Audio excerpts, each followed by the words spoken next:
C'était ça l'objectif. Et ils ne le veulent pas. Gérard, c'est pas on veut pas t'aider, tu fais pas ta job. Ça, c'était fait par des chefs. Gaétan Barrette.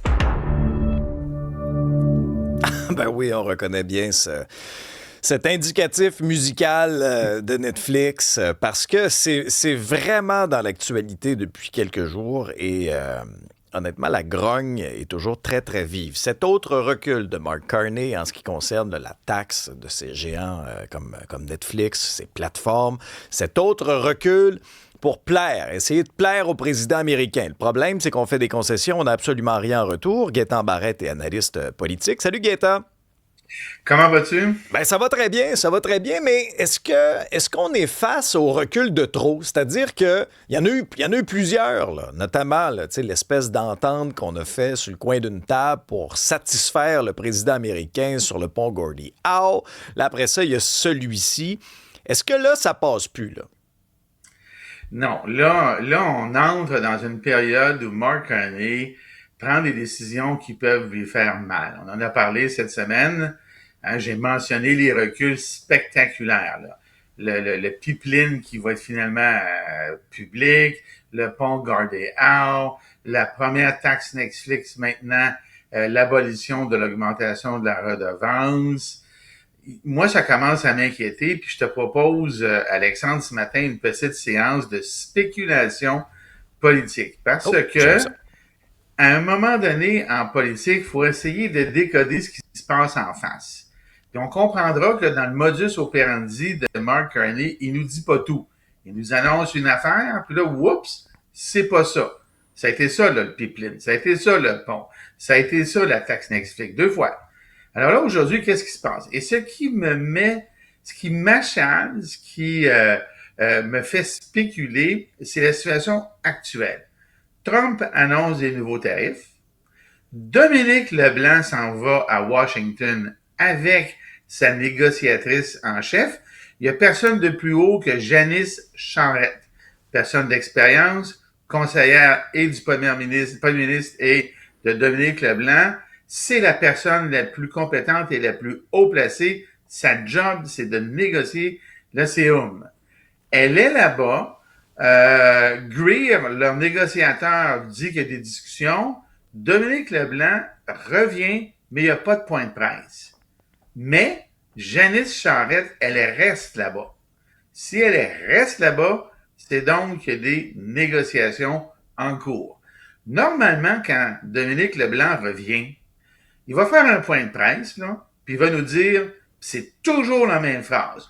Nous avons eu des conversations, des discussions cordiales, fructueuses et constructives. C'est la même phrase dans l'ordre ou dans le désordre qui fait tout le temps le silence radio.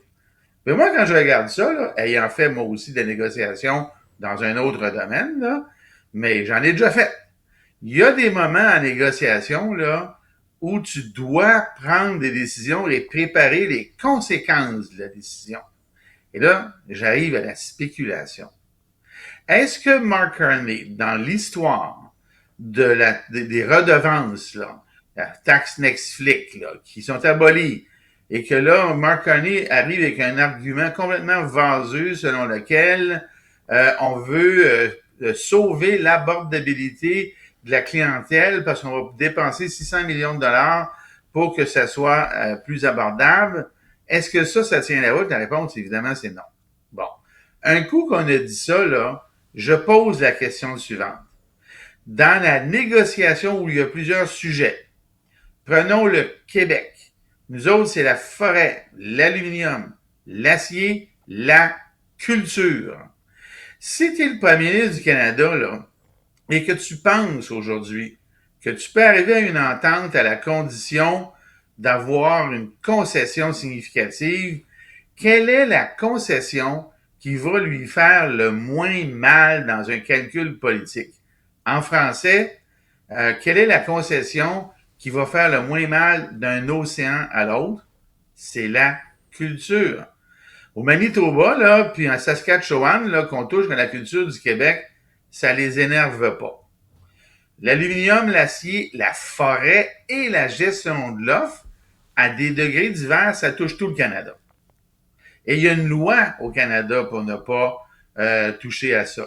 Alors, je pose la question, est-ce qu'on est en train de conditionner la population à vivre avec la chose qu'on va larguer pour garder des gains ou un statu quo dans les autres dossiers? Mais C'est la Gaétan, question que je pose. si ton hypothèse se valide, effectivement, c'est très grave. Et ça m'apparaît, ton chemin de réflexion m'apparaît très logique. On aurait sacrifié donc la culture québécoise parce que ça ferait moins de vagues dans le rock, dans le reste du Canada. Rappelons-nous à quel point là, les Québécois étaient donc en amour avec M. Carné, hein?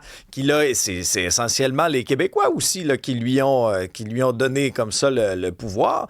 Et Gaétan, moi, tu sais, t'en as fait des négociations. Moi, il y a quelque chose qui me rentre pas dans la tête. Il y a une stratégie, puis je la comprends de dire c'est correct, c'est plus difficile avec les Américains. On va diversifier nos ententes. On va se rapprocher un peu des Européens. On va faire d'autres partenariats à travers le monde. C'est correct.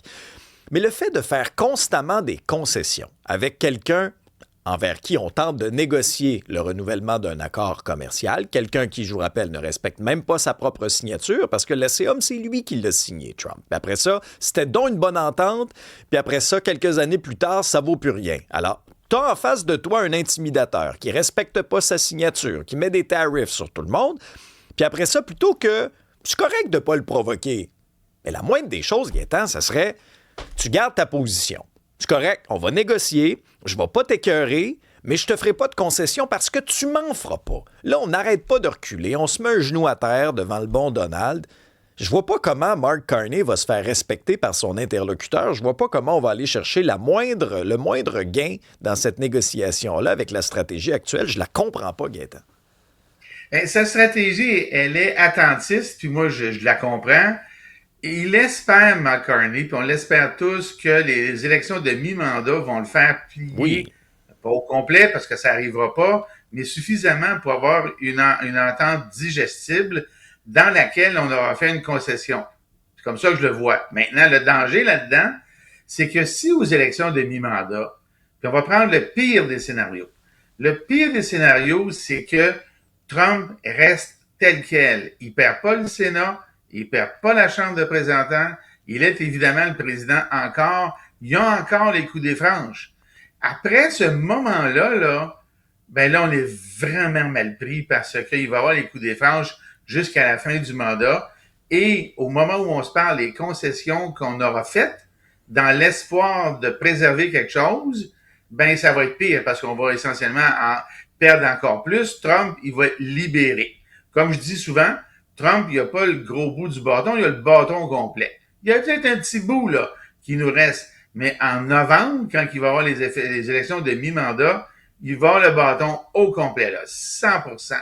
Alors là, moi, là, je me dis, est-ce que Mark Carney est en train de préparer le terrain au moment où on se parle pour officialiser un sujet qui serait largué et qui nous ferait mal à nous beaucoup plus qu'ailleurs au Canada? Parce que, je le répète, là, Dominique Leblanc ne revient jamais de Washington sans faire un point de presse où tout est constructif et cordial. Et il est revenu, mais il a laissé en place, là-bas, la négociatrice en chef. Il se passe quelque chose, et ce quelque chose-là, tout est lié, là. Ouais. L'élection, les sondages américains, Pop Trump, nous autres. C'est une période, à mon avis, très critique pour le gouvernement Carney. Non, c'est très suspect. Gaétan, rapidement, tu veux nous parler de Justin Trudeau, parce que, bon, après Katy Perry, sa technique douteuse de crème solaire, là, Justin revient dans l'actualité.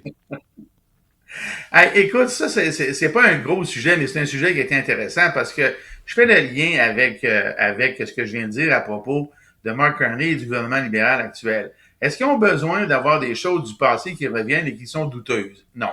Ben, hier, la Cour suprême du Canada a invalidé une décision. Je sais pas si les gens se rappellent de l'histoire de We Charity, là. Je résume, là. Tiens-toi bien, là, parce que peut-être que tu t'en rappelles pas. We Charity, là, c'est le gouvernement Trudeau, arbitrairement, sans appel d'offres, avec Bill Morneau, qui était à l'époque le ministre des Finances, là, tout ça. Le gouvernement Trudeau avait octroyé sans appel d'offres 900 milliards de dollars pour donner des bourses pendant la pandémie à des 900 étudiants millions. qui faisaient du bénévolat. Puis du 900 milliards, il y en avait 543 qui s'en allaient à We Charity. Et We Charity, c'est une OBNL, mais qui est organisée par apparemment des amis, les frères Kielburger, de la famille Trudeau et de la famille Morneau. Plus encore, ou pire encore, la famille Trudeau, là, son frère, sa femme, sa mère, même chose du bord de Bill Morneau, ont participé à des événements promotionnels pour lesquels ils ont été payés plus de 400 000 avec We Charity. Alors, à un moment donné, les oppositions ont dit, écoute, là, les nerfs, là, ça, c'est du favoritisme et puis un conflit d'intérêts. Puis Trudeau avait dit, ouais, peut-être un peu, mais pas sûr. Et le commissaire à l'éthique avait dit, non, il n'y a pas de conflit d'intérêts. Et là, il y a des organisations extérieures qui sont allées en cours pour renverser ça et ils ont réussi. Ce qui veut dire que demain matin, là, il est possible que cette décision-là soit revisitée et qu'après une autre analyse neutre, à ce moment-là, parce que le commissaire à l'éthique, à l'époque, avait été nommé par les libéraux, pourrait dire Justin Trudeau avait un méga conflit d'intérêts. Le dommage, il est politique et réputationnel. Il va pas aller en prison, là, il va pas avoir une amende, là, mais le dommage, il va être réputationnel à qui? Justin Trudeau et le Parti libéral. Est-ce que Mark Carney a besoin de ça? Ça fait que comme tu as dit tantôt, après Katy Perry, là, alors Justin Trudeau revient hanter le Parti libéral par la voie de la Cour suprême. Ça ne s'invente pas. Merci, Gaëtan. Bonne fin de semaine.